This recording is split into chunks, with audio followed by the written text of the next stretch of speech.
नमस्कार, मी विशाल परदेशी. Speed news bulletin मध्ये आपलं सगळ्यांचं स्वागत. जाणून घेणार आहोत सकाळपासून आतापर्यंतच्या महत्त्वाच्या घडामोडी. अगदी झटपट सुरुवात करूया. ओबीसींच्या आरक्षणाला हात लावाल तर खबरदार असा इशारा देवेंद्र फडणवीस यांनी दिलाय. भाजपला ओबीसींचा पक्ष म्हटलं जातं असं विरोधी पक्षनेते देवेंद्र फडणवीस यांनी सांगितलंय. ओबीसी समाजानं भाजपला अनेक नेते दिले. भाजपचं धोरण हे ओबीसींच्या विकासाचं असल्याचं देवेंद्र फडणवीस यांनी सांगितलंय.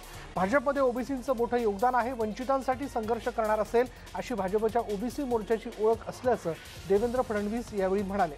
ओबीसी महामंडळाला भाजपनं मोठी मदत केल्याचं देवेंद्र फडणवीस यांनी सांगितलंय. आरक्षणाला हात लावाल तर खबरदार असा इशारा देखील त्यांनी यावेळी दिला. ओबीसी नेतृत्व करणाऱ्या नेत्यांनी आज विरोधी पक्षनेते देवेंद्र फडणवीस यांची भेट घेतली. फडणवीस यांच्या सागर या शासकीय निवासस्थानी त्यांची भेट घेतली. सत्ताधारी पक्षानं ओबीसी समाजाला फक्त आश्वासन दिलं आणि त्या संदर्भात अधिवेशनात आवाज उठवावा अशी मागणी ओबीसी नेत्यांनी फडणवीसांकडे केली. ओबीसी नेत्यांनी यावेळी फडणवीसांची भेट घेतली. मुंबईत उद्यापासून राज्य विधिमंडळाचं हिवाळी अधिवेशन सुरू होणार आहे आणि या निमित्तानं राज्य सरकारने आयोजित केलेल्या चहापानावर विरोधी पक्ष भाजपने बहिष्कार टाकला. आज संध्याकाळी 6 वाजता महाराष्ट्र सरकारने सह्याद्री अतिथीगृहावर चहापान आयोजित केलेला.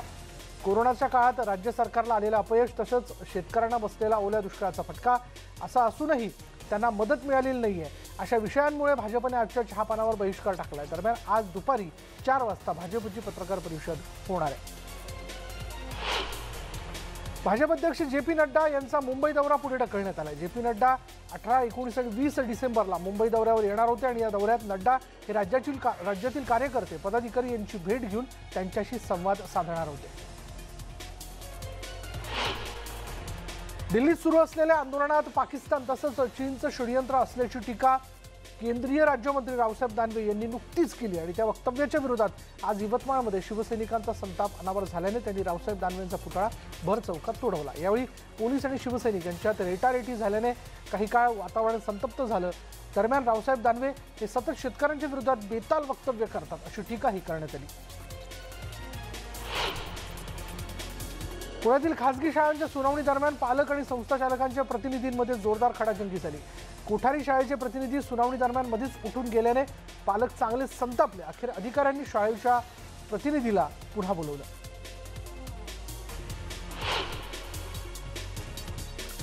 पुण्यात आज अखेर मुजोर शाळांविरोधात पालिकेच्या शिक्षण मंडळात सुनावणी झाली. शिक्षण संचालकांसमोर पालकांनी शाळांविरोधातल्या तक्रारीचा पाढा वाचला. कोरोना काळातही खासगी शाळांकडून फी वसुलीसाठी तगादा लावला जात असल्याबद्दल पालकांनी नाराजी व्यक्त केली. फी न भरल्यास ऑनलाईन शिक्षण बंद केलं जात असल्याच्या तक्रारी पालकांनी केल्यात. पालकांकडून फी कमी करण्याची मागणी करण्यात आली तर शाळा 100% फी वसुलीवर ठाम असल्याचं या सुनावणीत पाहायला मिळालं. खासगी शाळांच्या मुजोरीविरोधात पालक संघटना आक्रमक झाल्या होत्या. न्यूज 18 लोकमतच्या मोहिमेनंतर पालक जागृत झाले. शाळांचे ऑडिट रिपोर्ट चेक करण्याची पालकांची मागणी आहे. तसंच शाळांनी शिक्षकांना पगार दिलेत याचा पुरावा द्यावा अशी मागणी पालकांनी केली तर शाळांकडून चक्क पालकांच्या पे स्लिप तपासण्याची मागणी करण्यात आली.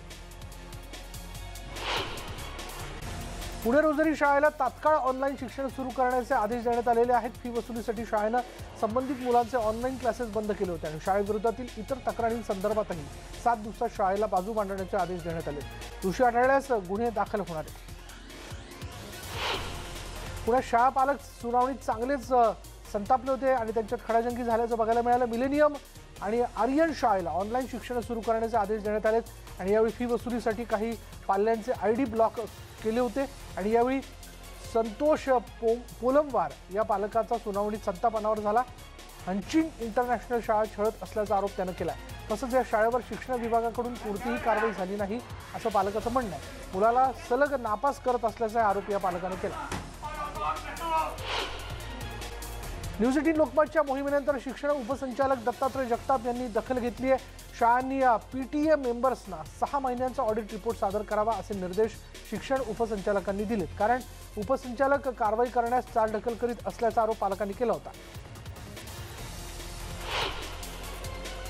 यंदाच्या 2021 मध्ये होणाऱ्या 12वीच्या परीक्षेसाठी ऑनलाईन अर्ज भरण्याची तारीख जाहीर करण्यात आली आहे. 15 डिसेंबर ते 4 जानेवारीला ऑनलाईन अर्ज भरता येणार आहेत आणि यात नियमित पुनर्परीक्षार्थी, खासगी विद्यार्थी, श्रेणीनुसार योजनेअंतर्गत आणि विषय घेऊन प्रवेश घेणाऱ्या विद्यार्थ्यांना ऑनलाईन अर्ज करता येणार आहेत. तर यासोबतच व्यवसाय अभ्यासक्रम घेतलेले विद्यार्थी 5 जानेवारी ते 18 जानेवारी दरम्यान अर्ज भरू शकणार आहेत.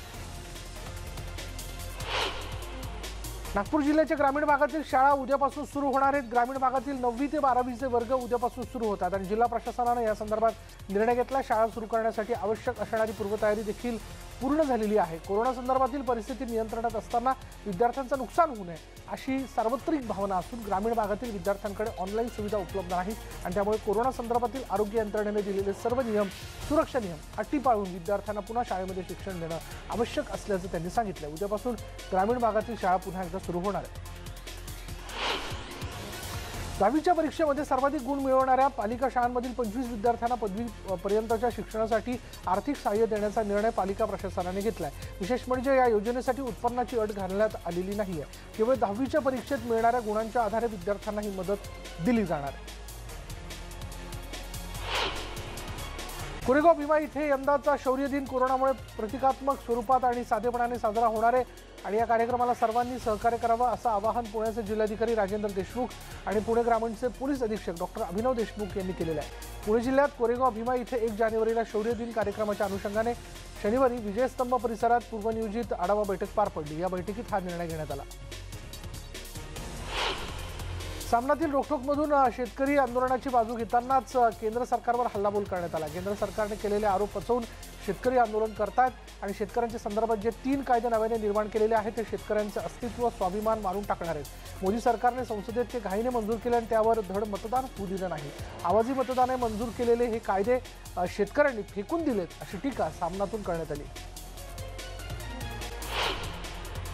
पंतप्रधान आवास योजनेतील घरं अर्धवट गोरगरिबांना दिली जातात आणि आर्थिक भुर्दंड सिडकोकडून त्या ठिकाणी उभारलेल्या पंतप्रधान आवास योजनेतील आणि कमी उत्पन्नातील घरं अर्धवट स्थितीत असल्याने गोरगरीब लॉटरीधारक आर्थिकदृष्ट्या अडचणीत आलेत। मागील वर्षभरापासून सिडकोच्या घरांचे पैसेही भरावे लागलेत। राहत्या घरांचे हप्तेही बँकेकडून घेतलेल्या कर्जाचे हप्तेही भरावे लागतात। मात्र हे सर्व करून सिडकोची घरं अर्धवट स्थितीत आहेत। घरं तयार नाहीत, मात्र सावकाराप्रमाणे पहिले व्याज मग मुद्दल अशा पद्धतीने सिडकोकडून पैसे वसूल केले जातात। देशात गेल्या 24 तासात 30,254 नव्या कोरोना रुग्णांची नोंद झाली आहे तर 391 जणांचा कोरोनामुळे मृत्यू झाला आहे। कोरोनाबाधितांचा एकूण आकडा 98,57,000 पोहोचला आहे। राज्यात कोरोना रुग्णांच्या संख्येत थोडीशी वाढ झाली आहे। राज्यात गेल्या 24 तासात 4,259 नवे कोरोनाबाधित रुग्ण आढळले तर 80 कोरोनाबाधित रुग्णांचा मृत्यू झाला।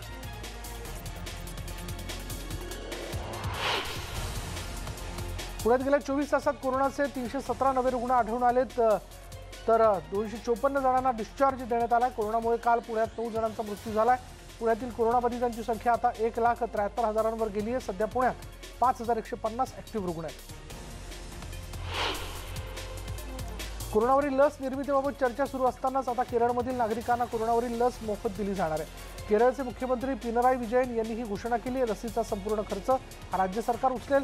आम्ही केंद्र सरकारच्या आदेशाची वाट पाहतोय। केंद्राने हिरवा कंदील दाखवताच सर्वप्रथम आरोग्य कर्मचाऱ्यांना लस दिली जाईल असं पिनराई विजयन यांनी सांगितलं। डोंबिवलीत रनर्स क्लॅन आणि शिवसेना शहर शाखेतर्फे एक धाव कोविडच्या जनजागृतीसाठी मॅरेथॉन स्पर्धेचं आयोजन करण्यात आलं होतं आणि यात 50 डोंबिवलीकर धावपटूंनी भाग घेतला होता। यावेळी 5 किलोमीटर धावत यांनी जनजागृती केली आहे।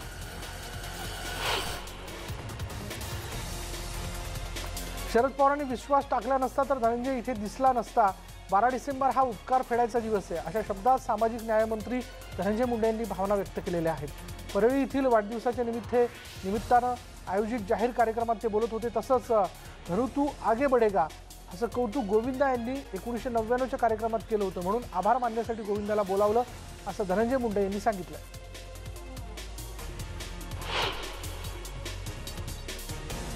बॉलिवूड ही महाराष्ट्राची आणि मुंबईची देण असून याला उभं करण्यात शरद पवार यांचा मोठा हातभार आहे। मुंबईत अनेक उद्योग आणि विविधतेने नटलेले जागतिक दर्जाचे हे शहर आहे आणि महाराष्ट्र सार्वभौम असून महाराष्ट्राने देशाला कला, संस्कृती, इंडस्ट्री अशा अनेक गोष्टी दिलेल्या आहेत असे गौरव उद्गार सिने अभिनेता गोविंदा यांनी काढले। तब्बल 21 वर्षांनंतर गोविंदा पुन्हा परळीत आले होते। परळी इथल्या शरद पवार यांच्या वाढदिवसाच्या कार्यक्रमानंतर केक खाण्यावरून स्टेजवरच मोठ्या प्रमाणात गोंधळ झाला आणि या गोंधळाचा व्हिडिओ व्हायरल होतोय। परळी शहरात मोंढा मैदानावर शरद पवार यांच्या वाढदिवसाच्या निमित्तानं भव्य कार्यक्रमाचं आयोजन करण्यात आलं होतं आणि या कार्यक्रमात 81 किलोचा केक सामाजिक न्यायमंत्री धनंजय मुंडे आणि सिने अभिनेता गोविंदा यांच्या हस्ते कापण्यात आला। कार्यक्रम संपल्यानंतर हा केक खाण्यासाठी झुंबड उडाली आणि यावेळी मोठ्या प्रमाणात गोंधळ झाला। शेवटी पोलिसांनी सौम्य लाठीचार्ज त्या ठिकाणी केला तेव्हा ही सगळी गर्दी पांगली। पुढचे 3 दिवस महाराष्ट्राचं हवामान ढगाळ राहणार असल्याने मुंबई, कोकण, गोवा या परिसरात पावसाच्या हलक्या सरी पडण्याची शक्यता हवामान खात्याने वर्तवली आहे। पुण्यातही ढगाळ वातावरणासह काही ठिकाणी हलक्या सरी पडू शकतात। तसंच या ढगाळ वातावरणामुळे पुढचे 3 दिवस थंडी देखील कमी असेल असंही डॉक्टर अनुपम कश्यपी यांनी म्हटलं।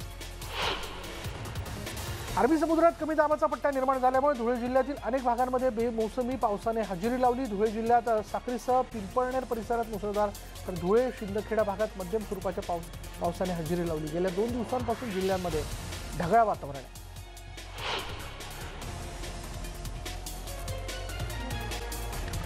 पंढरपूर तालुक्यात तरुणांच्या छेडछाडीला कंटाळून एका मुलीने आत्महत्या केल्याची धक्कादायक घटना घडली। या मुलीला सैन्यात भरती व्हायचं होतं पण छेडछाडीला कंटाळून या मुलीने आपलं जीवन संपवलंय। संबंधित मुलगी ही इयत्ता 11वी मध्ये शिकत होती। राहत्या घरी तिने गळफास घेऊन आत्महत्या केली। तरुणांच्या छेडछाडीला कंटाळून तिने आत्महत्या केल्याची माहिती चिठ्ठीतून उघडकीस आली आहे। त्यानंतर सदर मुलीच्या पित्याने संपर्क करून आम्हाला याची माहिती देताच आम्ही या प्रकरणी गुन्हा दाखल करत पोलिसांना तात्काळ ताब्यात घेण्याच्या संदर्भात पाठपुरावा केला। नाशिकमधील मुंबई आग्रा महामार्गावर इगतपुरीजवळ टेम्पो ट्रॅव्हल्सला आग लागली आणि यावेळी वेळीच सतर्कता बाळगल्याने 14 प्रवासी सुखरूप आहेत। मुंबईहून भंडारदऱ्याच्या दिशेने सहलीसाठी चाललेले असताना ही घटना घडली। दरम्यान शॉर्ट सर्किट झाल्याने आग लागल्याचा संशय वर्तवण्यात येतोय। मुंबईहून पुण्याला जात असताना 5:45च्या सुमारास टँकरमधील ड्रायव्हर केबिनमध्ये अचानक त्या ठिकाणी आग लागली।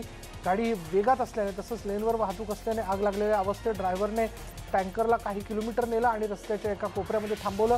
काही वेळातच मुंबई पुणे एक्सप्रेसवरील अग्निशमन दल घटनास्थळी दाखल झालं आणि त्यांनी जीवाची पर्वा न करता आगीवर नियंत्रण मिळवलं। आग नियंत्रणात आल्यामुळे एक मोठी दुर्घटना टळली आहे। जर टँकरचा स्फोट झाला असता तर एक्सप्रेसवेवर खूप मोठी घटना घडली असती। शिर्डीतील अकोले शहरात पीपी किट घालून मोबाईलच्या दुकानात चोरी झाल्याची घटना घडली आहे। अकोले शहरातील मुख्य रस्त्यावर ही घटना घडली आहे। चोरट्याने दुकानामधील मोबाईलसह 2.5 लाखांचा मुद्देमालही लंपास केला। ही चोरीची घटना सीसीटीव्ही कॅमेऱ्यात कैद झाली आणि या चोरट्याचा पोलिसांकडून शोध घेतला जातो। 2 दिवसांपूर्वी चकमकीत ठार झालेली महिला माओवादी गडचिरोली जिल्ह्यातली रहिवाशी आहे आणि तिच्यावर 14 लाख रुपयांचं बक्षीस होतं। 11 डिसेंबर रोजी महाराष्ट्र मध्य प्रदेश सीमेवरील बालाघाट जिल्ह्यात चकमकीमध्ये 2 महिला माओवादी ठार झाल्या होत्या आणि त्यात एकीची ओळख पटली असून शोभा गावडे ही गडचिरोली जिल्ह्याची रहिवासी आहे। मलाज खंड दलम सदस्य आहे ती आणि खून जाळपोळ पोलिसांवर हल्ला करण्याचे तिच्यावर 21 गुन्हे 3 राज्यात दाखल करण्यात आलेले। तिच्यावरती राज्यामध्ये 14 लाख रुपयांचं बक्षीस होतं।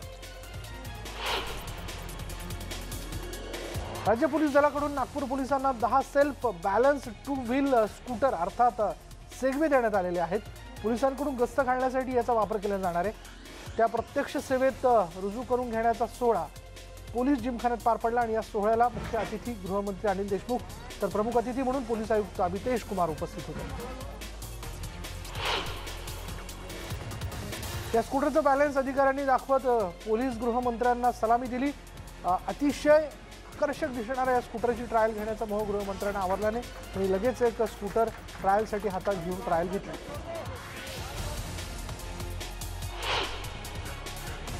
कोल्हापूर जिल्ह्यातील दाजीपूर अभयारण्याला राज्य सरकारने 25 कोटी रुपयांचा निधी जाहीर केला। एकूण 110 कोटी रुपयांच्या प्रकल्पामधून या अभयारण्याचा आता विकास केला जाणार आहे आणि त्यामुळे ऐतिहासिक आणि धार्मिक क्षेत्र लाभलेल्या कोल्हापूर जिल्ह्याचा विकास होणार आहे। रत्नागिरीतल्या खेड तालुक्यात दुर्मिळ प्रजातीचं हरिण आढळून आलं। जगबुडी नदीच्या किनारी पिसुरी हरिण जखमी अवस्थेत आढळून आले। कुत्र्यांच्या हल्ल्यामुळे हे हरिण जखमी झालं होतं। ग्रामस्थांनी या हरणाला जीवदान देऊन वन विभागाच्या ताब्यात दिलं। या दुर्मिळ प्रजातीच्या हरणाला पाहण्यासाठी ग्रामस्थांनी मोठी गर्दी केली होती।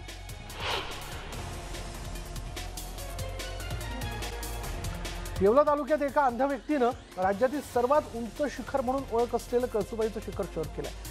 साबरगाव इथे माधव सोनवणे या 57 वर्षीय अंध व्यक्तीनं हा पराक्रम केला आणि या 7 तारखेला सोनवणे आपल्या साथीदारांसह शिखरावर पोहोचले असून वडिलांची इच्छा पूर्ण करण्यासाठी त्यांनी कळसुबाईचं शिखर सर केल्याचं म्हटलंय.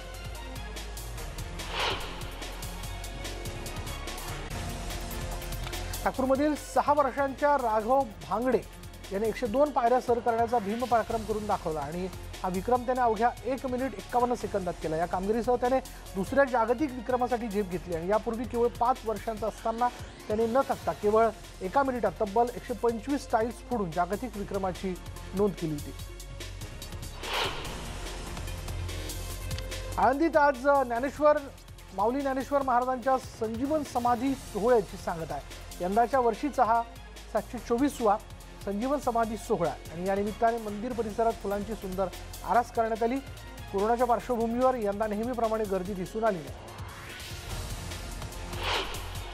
पुण्याप्रमाणेच मुंबईत नाटकाची 3री घंटा वाजवणार आहे आणि याविषयी माहिती देण्यासाठी जागतिक मराठी नाट्यधर्मी निर्माता संघातर्फे माहिती देण्यात आली.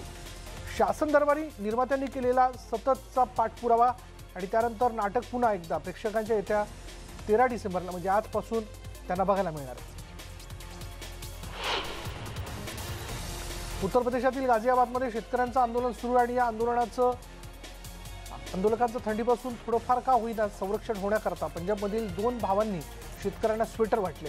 हे दोन्ही भाऊ US रिटर्न आहेत. आम्ही परदेशात असलो तरी आम्ही भारतीय आहोत असं सांगतानाच पंतप्रधान नरेंद्र मोदी यांना शेतकऱ्यांचा मुद्दा कळेल आणि ते या आंदोलनावर तोडगा काढतील असा विश्वासही त्यांनी व्यक्त केला.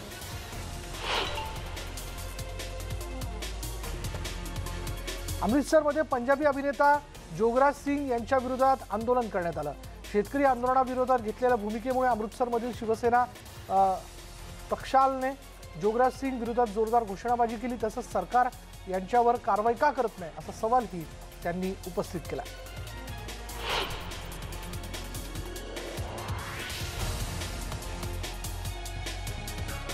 कृषी कायद्याविरोधात दिल्लीतच नव्हे तर अमृतसरमध्येही आंदोलन सुरू आहे. शेतकरी किसान युनियननं अमृतसरमधील भाजप नेते श्वेत मलिक यांच्या घरासमोर आंदोलन केलं. कृषी विधेयक रद्द करावं आणि शेतकऱ्यांच्या मागण्या मान्य कराव्यात अशी मागणी शेतकऱ्यांनी केली आहे. संसदेवरील हल्ल्याला 19 वर्ष पूर्ण झाली. त्या काळ्या दिवसाच्या आठवणी जागवत पंतप्रधान नरेंद्र मोदींनी संसदेच्या संरक्षणार्थ प्राण गमावलेल्या लोकांच्या आठवणीत श्रद्धांजली वाहिली आहे. संसदेचं संरक्षण करणाऱ्या हुतात्म्यांचा भारताला कधीच त्याचा विसर पडणार नाही असंही मोदी म्हणाले. राजधानी दिल्लीत नवं संसद उभं राहणार आहे आणि त्यासाठी तब्बल 1000 कोटींचा खर्च करण्यात येणार आहे आणि यावरून आता प्रसिद्ध अभिनेते आणि मक्कल निधी मयम या पक्षाचे अध्यक्ष कमल हासन यांनी पंतप्रधान नरेंद्र मोदींवर टीका केली आहे. देशातील अर्धी जनता उपाशी असताना नव्या संसद भवनाची गरज काय असा सवाल कमल हासन यांनी आता विचारला. राजस्थानमधील चित्तोडगड जिल्ह्यात एका जीपनं ट्रकला जोरदार धडक दिली आणि या भीषण अपघातात 10 जणांचा मृत्यू झालाय तर अनेक जण जखमी झाले. उदयपूर निंबाहेडा मार्गावर ही दुर्घटना घडलेली आहे. मृतांमध्ये मध्य प्रदेशातील रतलाम इथल्या प्रवाशांचा समावेश आहे. जखमींना रुग्णालयात दाखल करण्यात आलेलं आहे. या दुर्घटनेप्रकरणी पंतप्रधान कार्यालयाकडून दुःख व्यक्त करण्यात आलं. पश्चिम बंगालमध्ये भाजपचे अध्यक्ष JP नड्डांवर झालेल्या हल्ल्याचे बिहारमध्ये पडसाद उमटलेत. बिहारमधील भाजपच्या कार्यकर्त्यांनी नड्डा यांच्यावरील हल्ल्याचा निषेध केला आणि ममता बॅनर्जी यांच्या विरोधात जोरदार घोषणाबाजी केली. इतकंच नव्हे तर ममता बॅनर्जी यांच्या प्रतिकात्मक पुतळ्याची होळीही करण्यात आली आणि यावेळी ममता बॅनर्जी यांना भाजपकडून होत असलेला विकास नको आहे असे आरोपही करण्यात आले. आंध्र प्रदेशातील नेल्लोरे या परिसरात अन्नातून विषबाधा झाल्याची घटना घडली आहे. विषबाधा झालेल्यांना उपचारांसाठी सरकारी रुग्णालयात दाखल करण्यात आलं आणि यातील एका व्यक्तीचा मृत्यू झाला. दरम्यान या प्रकरणी पोलिसांनी तपास सुरू केला. जम्मूमध्ये भाजपच्या महिला कार्यकर्त्यांनी बलदेव सिंग मनकोटिया यांच्या विरोधात पक्ष कार्यालयाबाहेर आंदोलन केलं. बलदेव सिंग मनकोटिया यांनी महिलांबाबत केलेल्या वक्तव्याचा निषेध करताना मोर्चामधील महिलांनी जोरदार घोषणाबाजी केली. तसंच बलदेव सिंग यांना अटक करण्यात यावी अशी मागणी पहिल्यांदा केली. भाजपचा विकास डोळ्यात खुपत असल्यामुळे बलदेव सिंग घाणेरडं राजकारण करीत असल्याचा आरोपही महिलांनी केला. बंगळुरूमध्येही राज्य परिवहन मंडळाच्या कर्मचाऱ्यांनी आंदोलन केले. पगारवाढ करार आणि इतर भत्ते याबाबत सरकार उदासीन असून त्याकडे लक्ष देत नसल्याचं कामगारांचं म्हणणं आहे. सरकारनं आमच्या मागण्यांचा विचार करावा आणि त्या लवकरात लवकर पूर्ण कराव्यात अशी मागणी त्यांनी केली. राजधानी दिल्ली आता धुक्यात हरवत चालली आहे. दिल्लीतील ITO पूल आणि गीता कॉलनी परिसरात मोठ्या प्रमाणात धुकं पडलं होतं. धुक्यामुळे दृश्यमानता कमी झाली होती. दिल्लीतील गणेश नगरमध्येही मोठ्या प्रमाणावर धुकं पसरलं होतं. हे धुकं इतकं दाट होतं की समोरच्या इमारतीही दिसत नव्हत्या. तसंच मुंदका या ठिकाणी पडलेल्या दाट धुक्यामुळे रस्तेही दिसत नव्हते. त्यामुळे वाहन चालक आणि पायी चालणाऱ्यांना सावधानता बाळगावी लागत होती.